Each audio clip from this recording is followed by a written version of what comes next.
오늘 우리에게 주시는 하나님 말씀은 마태복음 11장 12절에서 15절까지의 말씀입니다.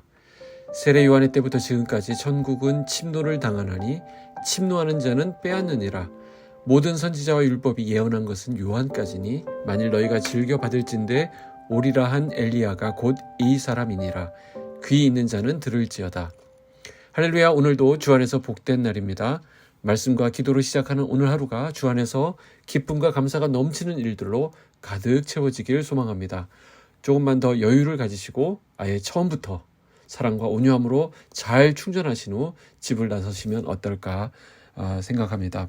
오늘 말씀은 가장 난해한 구절 중 하나가 아닐까 생각합니다. 12절 보시면 세례 요한의 때부터 지금까지 천국은 침노를 당하나니 침노하는 자는 빼앗느니라. 자, 이 구절만 놓고 보면 오해하기 딱 좁습니다. 천국에 들어가는 것은 분명히 예수님의 십자가 구속의 은혜를 믿음으로 이루어지는데 천국을 침노하는 자는 빼앗는다라고 하면 마치 인간의 노력이나 인간의 어떤 행위에 의해서 천국에 들어갈 수 있다는 뜻으로 해석될 수 있기 때문입니다. 거기다가 이 천국을 침노해야만 차지한다라고 하니까 은혜로 구원받는 것이 아니라 행위로 구원받는다는 말씀이 아닌가라는 궁금증을 가질 수 있습니다. 이 말씀은 성경 전체의 맥락에서 전혀 충돌하는 말씀이 아니라는 점을 먼저 밝혀드립니다.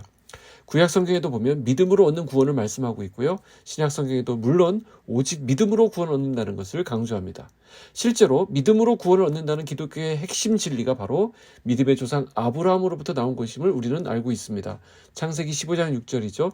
아브라함이 여호와를 믿으니 여호와께서 이를 그의 의로 여기셨다라는 말씀이 있습니다. 자, 그래서 주님의 말씀을 이런 뜻으로 해석해야 됩니다. 요한은 선지자이다.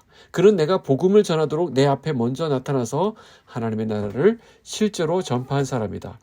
요한을 비롯하여 많은 선지자들이 그와 같이 놀라운 메시지를 전하였지만 너희들의 대다수는 전혀 복음에 관심도 없고 반응도 없었다. 그럼에도 불구하고 복음을 듣고 하나님 나라로 몰려드는 자들이 있었는데 세례 요한의 때부터 지금까지 천국은 침노를 당했다. 그리고 침노하는 자는 빼앗게 된다라는 그런 말씀이 되는 것입니다. 결국 본절의 의미는 이렇습니다. 하나님 나라에 들어가기 위해서 우리가 침노하는 난폭한 어떤 죄인들이 되어야 한다는 것이 아닙니다. 오히려 주님의 이 말씀은 이렇게 옮길 수 있습니다.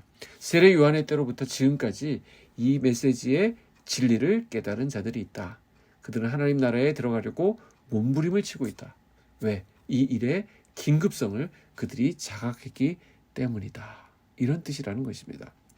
그러니까 이 말씀은 긴급성에 대한 서술을 침노라는 개념으로 표현했다라고 보는 것이 좋겠습니다. 그러니까 주님의 말씀은 하늘나라에 들어가는 자들은 이처럼 절박한 상황에서 침노하는 사람들과 같다라는 것입니다. 예수님의 복음을 믿은 자들은 누구나 이러한 긴급성을 자각한 사람들이라는 것입니다. 그러면 그런 사람들을 침노하는 자로 만드는 요인은 무엇일까요? 그래서 무엇보다도 오늘 본문은 세례 요한의 사역, 즉 그의 설교라는 것입니다. 요한의 설교 방식은 어떤 것이었습니까? 광야에서 외치는 방식이었습니다. 그는 소리였습니다. 어떤 소리를 냈습니까? 다가올 임박한 진노에서 피하십시오. 도끼가 나무 뿌리에 놓였습니다. 그래서 요한의 설교는 단순히 가지를 쳐주는 정도가 아니라 그보다 더 중요한 심판을 선언하는 것이어야 했습니다. 그는 앞으로 오실 자에 대해서 절박하게 외쳤던 것입니다. 손에 키를 들고 자기의 타작마당을 정하게 하사 알곡은 곳간에 들이고 쭉정이는 꺼지지 않는 불에 태우시리라 라고 했던 것이 바로 요한의 메시지였습니다. 그래서 이 말씀을 해석하면 어떻습니까? 회개하라. 하나님께로 돌아가서 죄를 풀어놓고 용서함을 받으라. 굉장히 명료한 메시지였습니다. 이러한 세례 요한의 설교는 어떤 이들을 침노하는 자로 만들었다는 것이죠. 그들은 요한의 메시지를 깨닫고 그에 따라 순종하며 행동했습니다. 회개의 세례를 받고 주님을 믿었던 것입니다. 이 메시지를 깨달았던 자들은 침노하는 자들이 되었습니다.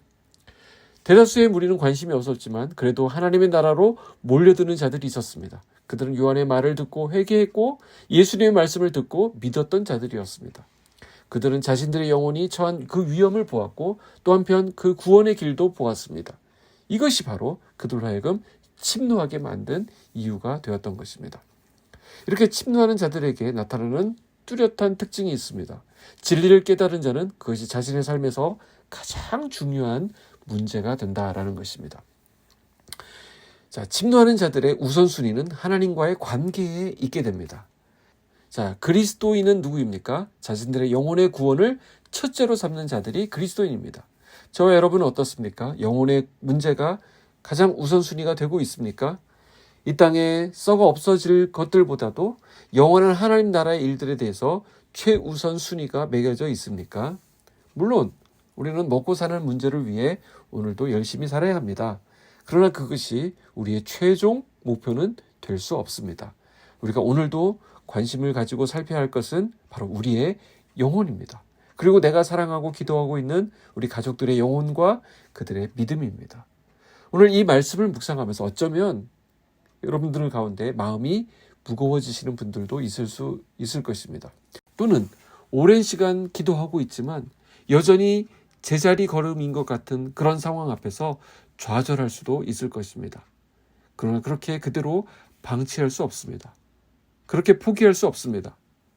여기 침노하는 자는 빼앗는다라고 말씀하셨습니다. 아까 앞에서 침노한다는 것은 우선순위의 문제라고 했죠.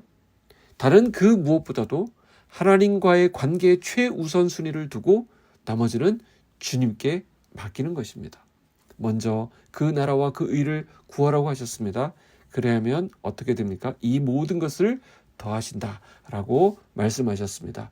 그 약속을 붙잡으시기 바랍니다. 오늘 하루 저와 여러분의 삶을 통하여 하나님의 나라와 하나님의 의가 꿈꾸어지고 진행되어지기를 소망합니다.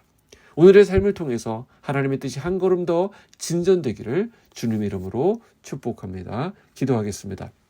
하나님 아버지 감사합니다. 우리에게 복음을 주시고 주님의 나라 그 영광 위에 살아가게 하시니 감사합니다.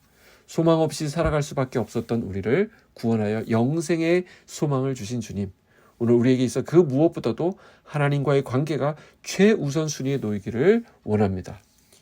그리하면 더하시겠다라고 약속하신 그 모든 것들이 우리 삶에 풍성하게 채워지기를 또한 기도합니다.